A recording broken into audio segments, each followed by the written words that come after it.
நண்பர்கள் அனைவருக்கும் வணக்கம். ஆடி மாதம் நாளே ரொம்ப விசேஷமானது தான். அதுலேயும் ஆடி அமாவாசை ரொம்ப ரொம்ப முக்கியமான ஒரு நாள்னு சொல்லலாம்.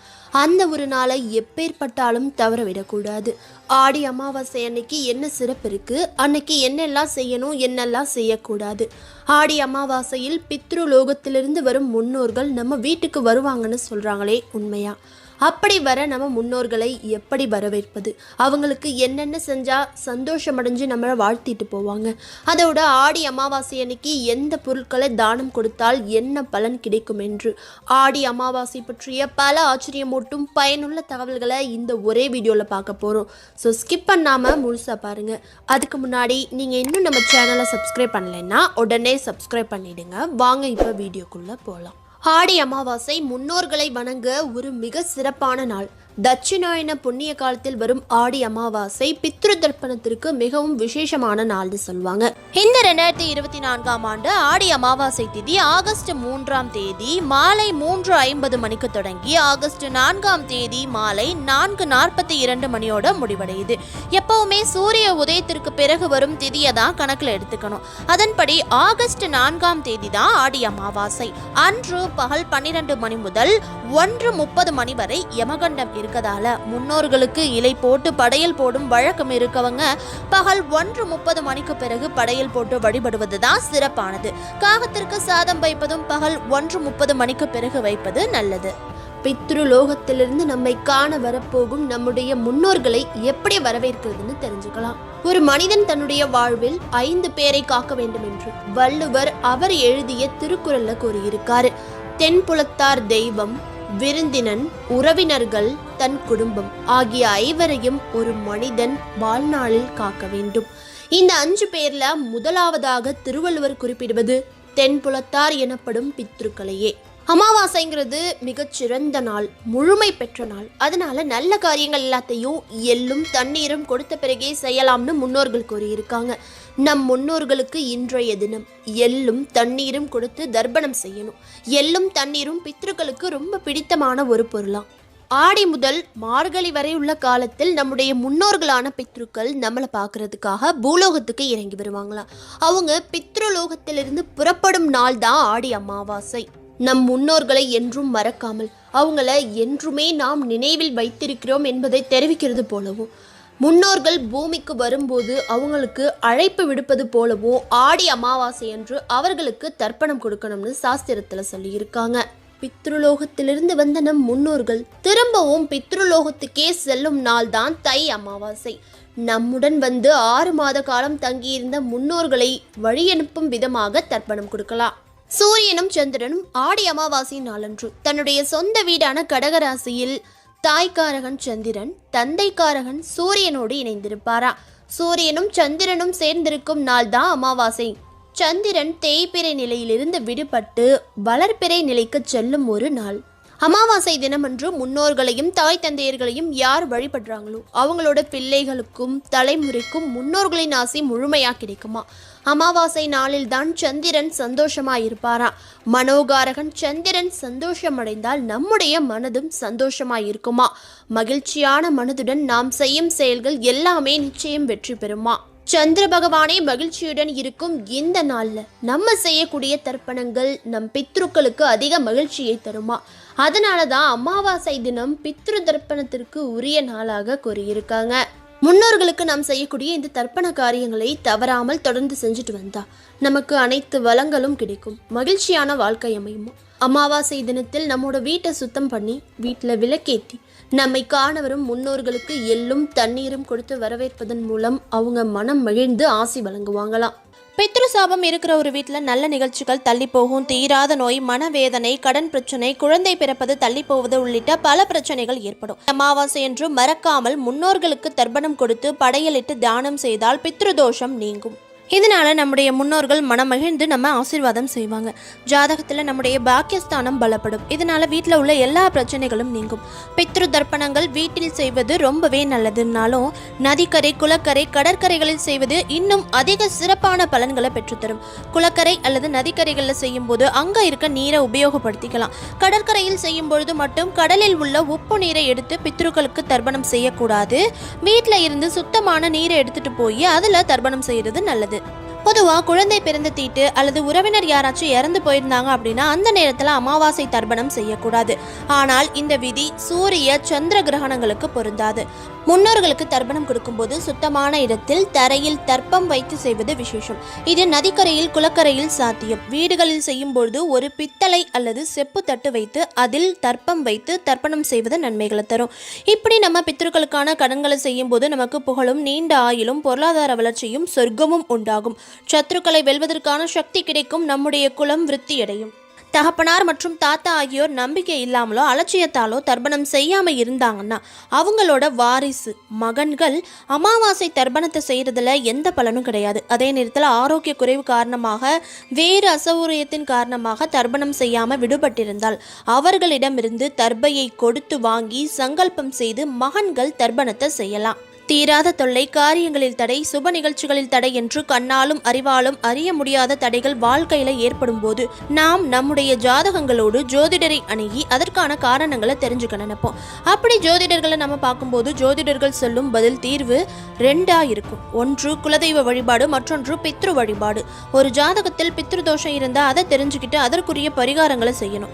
ஒருவர் பிறந்த ஜாதகத்தில் லக்னத்திற்கு 1, 5, 7, 9 ஆகிய இடங்களில் ராகு அல்லது கேது இருந்தால் அந்த ஜாதகம் பித்ரு தோஷம் உடைய ஜாதகம் அப்படின்னு சொல்லியிருக்காங்க. மேலும் ஜாதகத்தில் சூரியனோ சந்திரனோ ராகு அல்லது கேதுவுடன் சேர்ந்திருப்பதும் பித்ரு தோஷத்தை குறிக்கும். லக்னத்திற்கு 9ஆம் இடத்து அதிபதியும் 5ஆம் இடத்து அதிபதியும் சேர்ந்து லக்னம், 5ஆம் இடம், 9ஆம் இடம் ஆகிய இடங்களில் ஒன்றில் இருந்தாலும் பித்ரு தோஷம் ஏற்படும். இப்படி ஜாதகத்தில் பித்ரு தோஷம் இருக்கவங்களுக்கு உள்ளங்கை நெல்லிக்கனி போல இருக்கும் தீர்வு தான் அமாவாசை தினங்களில் செய்ய வேண்டிய பித்ரு வழிபாடு. ஆடி மாத அமாவாசை என்று பித்ருக்கள் பித்ருலோகத்திலிருந்து பூலோகத்துக்கு புறப்படுறாங்க. 2 மாத பயணத்தில் புரட்டாசி மாதம் வரை அவர்கள் பூமிக்கு வந்து சேர்கிறார்கள். புரட்டாசி மாதம் முன்னோர்கள் பூமியில் உறையும் காலம். அதனால் தான் அந்த மாதத்தை புனித மாதமாக கருதி கடைபிடித்து வரும். உத்தராயண புண்ணிய காலமான தை அமாவாசை என்று அவர்கள் மீண்டும் தங்களின் உலகத்திற்கு புறப்படுறாங்க. அமாவாசை வழிபாடு செய்வதன் மூலம் பித்ருக்கள் நற்கதி அடைவதும் திருப்தி அடைவதும் மட்டும் இல்லாம நம் வாழ்வில் நற்பலன்களும் பெருகும். குறிப்பா கடன் பிரச்சனைகளிலிருந்து வெளியேறலாம். கடன் என்றால் கடமை என்று பொருள். நாம் நம் பெற்றோருக்கு செய்ய வேண்டிய கடனை அடைத்துவிட்டால் நமக்கு உள்ள கடன்கள் தானா அடையும். பெரிய பாறைகளையும் சிறிய நெம்புகோல் கொண்டு புரட்டிட முடியும் அப்படிங்கிறது போல பெரிய பிரச்சனைகளையும் சிறிய செயல்கள் மூலம் தீர்க்க முடியும் என்பது நம் முன்னோர்களின் நம்பிக்கை. துளசி இலைகளை பறித்து முன்னோர் படங்களுக்கு சமர்ப்பிக்கலாம். வீட்டில் செய்யும் உணவை நாம் உண்பதற்கு முன்பாக மிக சிறிய அளவு எடுத்து அதில் சிறிது எள் சேர்த்து காகத்துக்கு வைக்கலாம். நம்மை விட எளியவர்களுக்கு நம்மாலான உதவிகளை செய்யலாம். பசையில இருக்கவங்களுக்கு உணவு குடிக்க முடிஞ்சா ரொம்பவே விசேஷம். தனக்கு மிஞ்சிதான் தானமும் தர்மமும் என்பது முன்னோர்கள் வாக்கு என்றாலும் தன்னிடம் இருப்பதை பகிர்ந்து கொள்ள முடிந்தால் அதுதான் மிகவும் உயர்ந்தது. கடன் பிரச்சனைகளை தீர்க்கும் நீத்தார் கடன் வழிபாடு. நீத்தார் கடன் செய்வது சிறப்பு வழிபாடு அல்ல, அது கடமை. மனிதனாக பிறந்த ஒவ்வொருத்தவங்களுமே செய்ய வேண்டிய கடமை. இதை செய்தால் பல பலன்கள் கிடைக்கும் என்பது உண்மைதான். நம்ம தான் நல்லா வாழ்றோமே, நமக்கு எதுக்கு இதெல்லாம் அப்படின்னு ஒதுக்கி தள்ளக்கூடாது. காரணம், நாம் இன்று அனுபவிக்கும் நற்பலன்களுக்கு காரணம் நம்முடைய முன்னோர்கள் சேர்த்து வைத்திருந்த புண்ணியம் மட்டும்தான். அதை நாம் நம் பிள்ளைகளும் பெற்று பலனடைய அதை தொடர்ந்து செய்ய வேண்டும். மரம் வச்சவன் ஒருத்தன் பலன் அனுபவிப்பேன் வேறொருத்தன் அப்படின்னு சொல்றது மாதிரி பெற்றோர்கள் செய்யும் நற்பயன் பிள்ளைகளுக்கு கட்டாயமா வந்து சேரும். ஒருவேளை எனக்கு தான் மரம் இருக்குதே அப்படின்னு புதிதாக மரத்தை நடுவதை நிறுத்திவிட்டால் அடுத்த சந்ததிக்கு மரங்கள் இருக்காது. அது போலத்தான் புண்ணிய காரியங்களும்.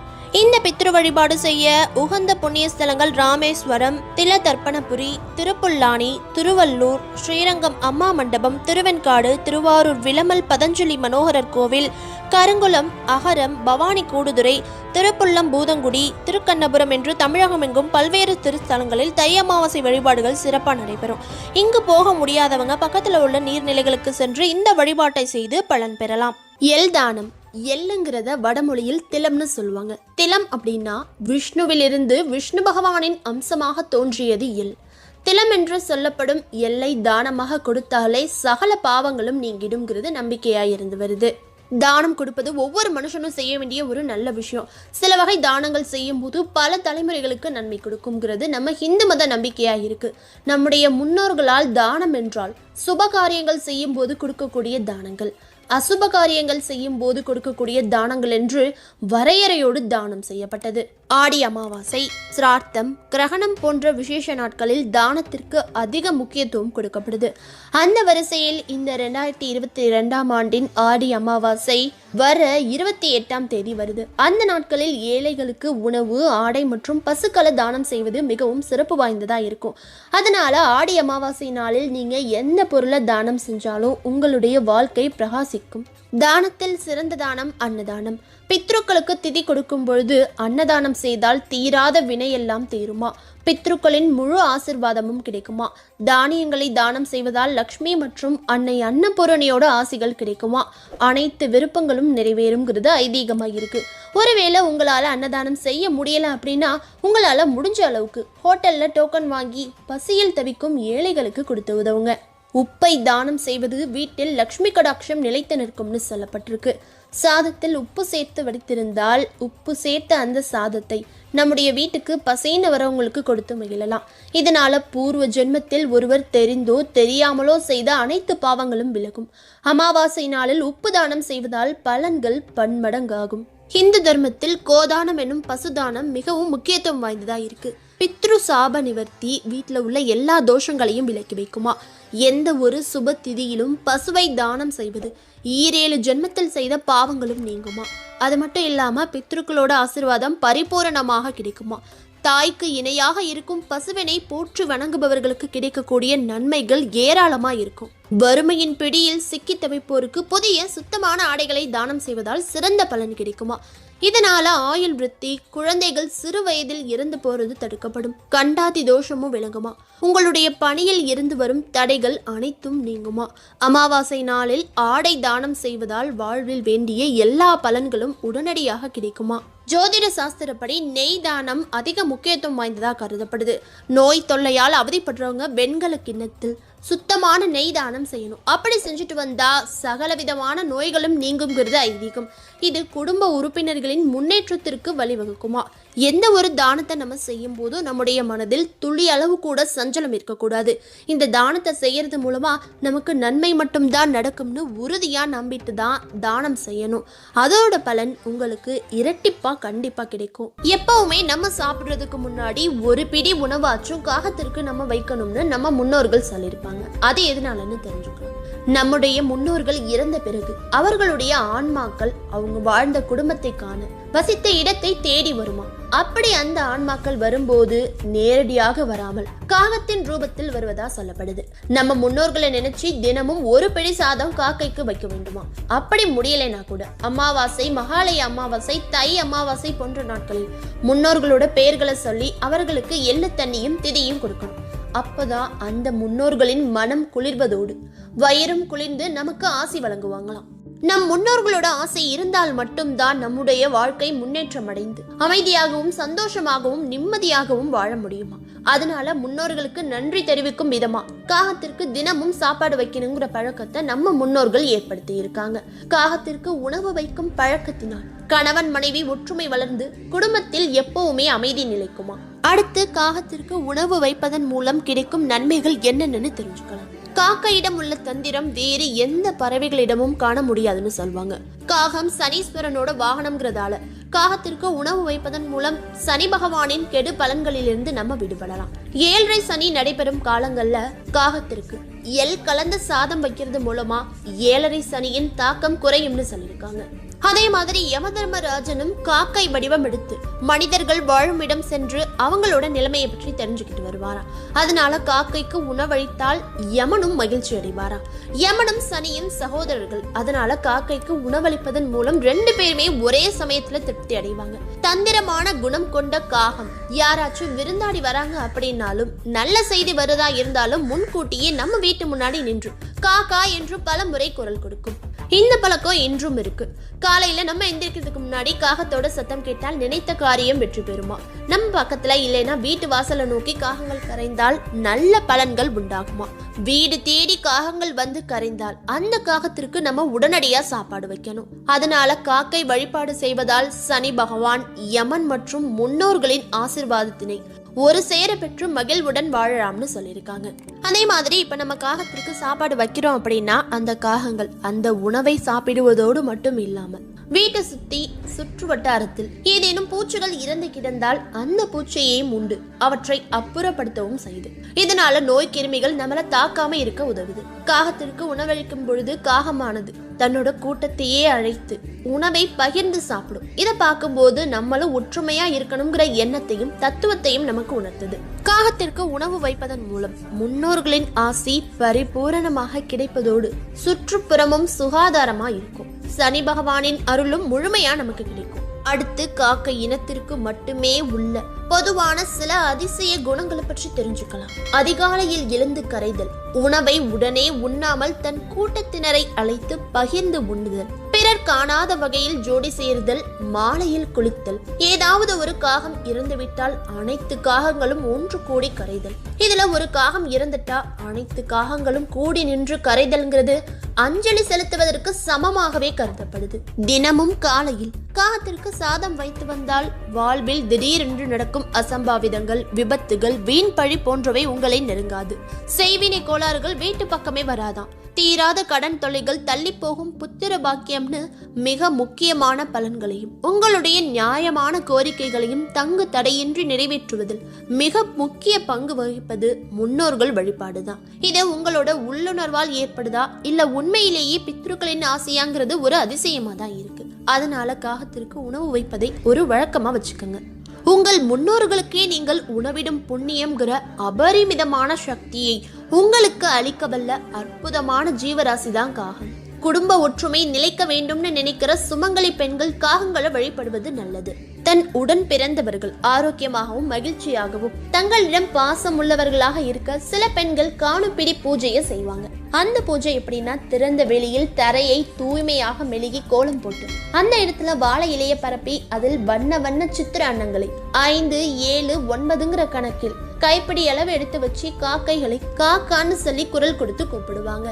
அவர்களின் அழைப்பினை ஏற்று காகங்களும் அந்த இடத்துக்கு பறந்து வரும். அங்க வந்த காகங்கள் தன் கூட உள்ள சகாக்களையும் சேர்த்து அழைச்சிட்டு வரும். வாழை இலையில் உள்ள அன்னங்களை சாப்பிடும். உணவை சாப்பிட்டு விட்டு காக்கைகள் சென்றதும் அந்த வாழை இலையில பொறி, பொட்டுக்கல்ல, வாழைப்பழம், வெற்றிலை பாக்கன்னு வச்சு தேங்காய் உடைச்சு வழிபடுவாங்க. இதனால் உடன் பிறந்த சகோதரர்களுடன் ஒற்றுமை நிலவுங்கிறது பெண்களின் நம்பிக்கையா இருந்து வருது.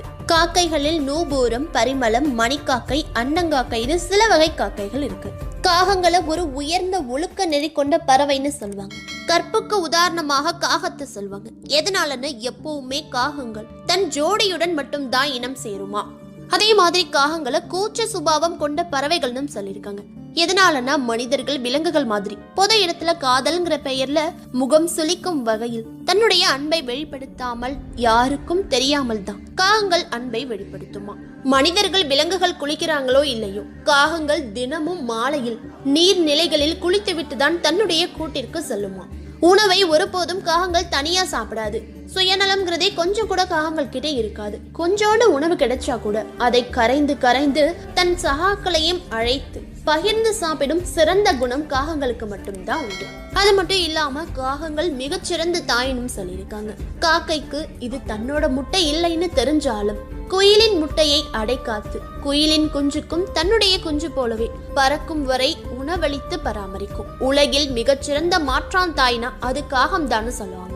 எப்பவும் நம்ம காகத்திற்கு சாப்பாடு வைக்கும் போது என்ன பண்ணுவோம், காக்கான்னு கத்தி கூப்பிட்டா காகங்கள் தங்களோட கூட்டத்தோட வந்து சாப்பிட ஆரம்பிச்சிடும். சில சமயம் தினமும் உணவுக்காக வந்து நம்ம வீட்டுல காத்திருக்கும் காகங்கள் சாப்பிடும். ஆனா இதுவே சில நேரத்துல நம்ம எவ்வளவுதான் கத்தி கூப்பிட்டாலும் காகங்கள் வரவே வராது.